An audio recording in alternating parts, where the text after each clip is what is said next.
नमस्कार। ज्ञानवर्धक इस चैनल में आपका बहुत बहुत स्वागत है और साथ साथ आपको बहुत बहुत धन्यवाद। ऐसा इसलिए कि आपका प्यार और स्नेह बराबर मिलता रहा है। आप जानते हैं, महाभारत के संवेदनशील प्रसंगों को एपिसोड के रूप में मैं प्रस्तुत कर रही हूँ। पिछले भाग से आपने देखा है कि पहाड़ों पर चट्टानों के बीच में पांडु महाराज बाहें पसार कर मृत अवस्था में पड़े हुए हैं।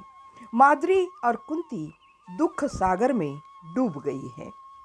माद्री को होश आते ही कुंती ने भागकर सेवकों को बुलाया और अपने 5 बच्चों को संभालने के लिए किसी अन्य सेवक को जिम्मेदारी दी और पांडु के पास दौड़कर कुंती वापस चली आई।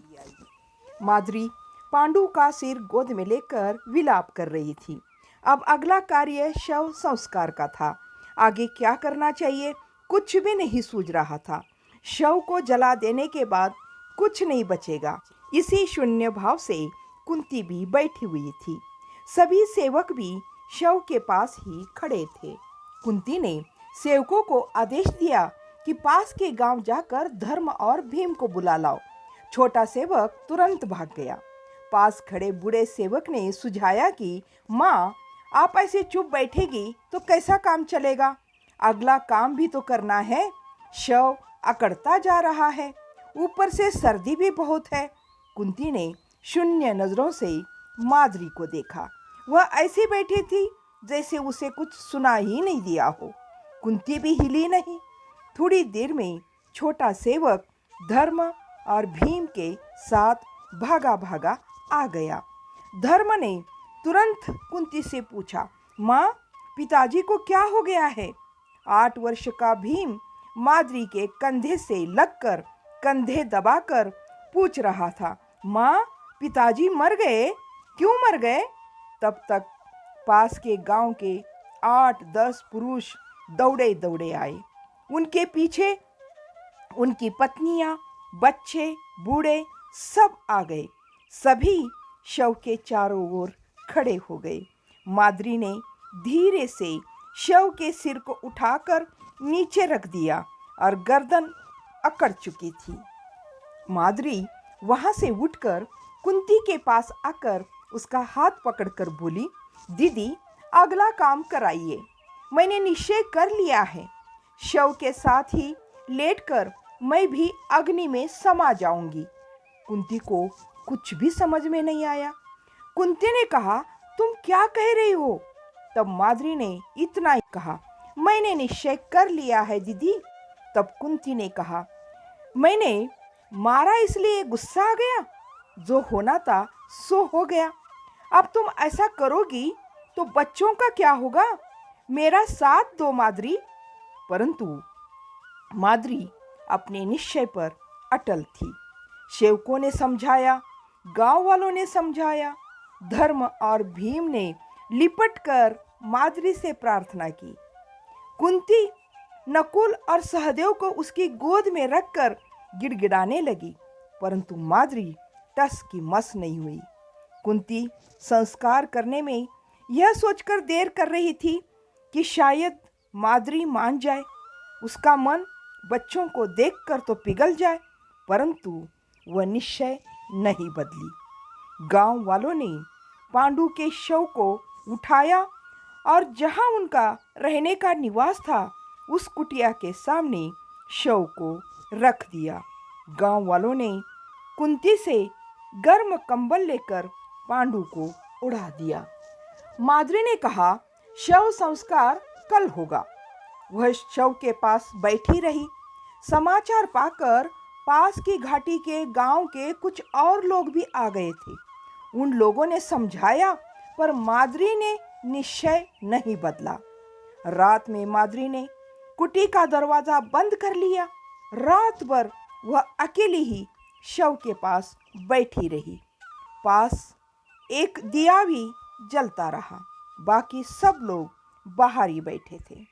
मध्य रात्रि तक माद्री एकदम मौन थी। फिर एकाएक बोलने लगी, दीदी, देखिए, मेरा मरना तो निश्चित है। उससे पहले आपको सब कह देती हूँ। जो भी हो, मेरे बच्चे की माँ तो आप ही है। आपको मुझ पर गुस्सा है, मैं जानती हूँ, पर बच्चों पर नहीं। इन बच्चों को पैदा करने की इच्छा तो आपकी थी ही नहीं। कुंती कुछ नहीं बोली, चुपचाप उसका मुंह देखती रही। कुंती के उत्तर की प्रतीक्षा किए बिना ही माद्री फिर बोली, महाराज में सामर्थ्य जागे 5-6 मास बीत गए थे, पर वे आपसे डरते थे, पता नहीं क्यों। मुझे भी आपका डर लगता था। घूमने के बहाने मैं उन्हें दूर ले जाती थी। मैं भूखी थी, गलती मेरी हुई। इससे बढ़कर मेरे लिए कोई दंड नहीं है। माद्री फिर आगे कहने लगी, उस बूढ़े भीष्म ने सैन्य बल और संपत्ति बल दोनों के सहारे मुझे खरीदकर इस नरक में डाल दिया है। उस बूढ़े भीष्म को नरक ही मिलना चाहिए। उसे सद्गति बिल्कुल संभव नहीं होना चाहिए। मरने के पहले उसे क्यों शाप दूं? हाँ, मैं क्या कह रही थी? कहकर माद्री याद करने को जरा रुक गई थी। तब कुंती बोली, तुमने कहा कि तुम्हें भी मेरा डर था। माद्री ने कहा, हाँ, महाराज को भी तुम्हारा डर था। तुम्हारे पास आने का उनके पास साहस तक न था। एक दिन उन्होंने मुझे कहा था, कुंती बहुत ही सुंदर स्त्री है, उसे देखते ही कोई भी आदमी उसका दास बन जाता है, उससे बराबरी करना योग्य नहीं है। महाराज कहते थे, तुम ही मेरे योग्य हो। कुंती सुनती जा रही थी। माद्री पुनः बोली, दीदी, आप जानती हो, महाराज जल्दी से अपना ही एक बच्चा चाहते थे।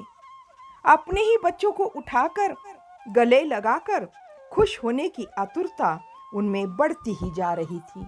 माद्री आगे कहने लगी थी, मैं भी चाहती थी महाराज से ही मुझे एक बच्चा हो, इसलिए हम दोनों भी उद्दीप्त हो गए थे। मैंने सोचा महाराज अब पूर्ण पुरुष बन गए हैं, तभी उनके मुख पर विकार ही दिखाई दिया। वैसे ही वे लेट गए, तभी दिल की धड़कन रुक गई। मुझे कुछ देर बाद समझ में आया कि महाराज नहीं रहे। माद्री की बातें सुनकर कुंती की आंखें छलकने लगी। कुंती ने माद्री से कहा, देखो माद्री, तुम कह रही हो कि 5-6 मास से महाराज की शक्ति जागृत हो गई थी।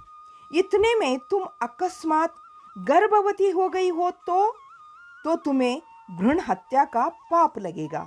सुबह शव का संस्कार कर देंगे। माद्री ने कहा, मुझे तो पता नहीं गर्भ ठहरा या नहीं, फिर भी मैं मरूंगी ही। कुंती ने कहा, अकस्मात ठहर ही गया तो? माद्री बोली, भले ही ठहर गया हो, मैं नहीं चाहती कि मेरे पेट से कोई रोगी, लुंज या डरपोक बच्चा पैदा हो। नकुल सहदेव शक्तिशाली है, वही बहुत है। अब इस कहानी को करते यहीं पर समाप्त। अगला भाग अगले वीडियो में जरूर देखिएगा। तब तक के लिए जय हिंद, जय भारत।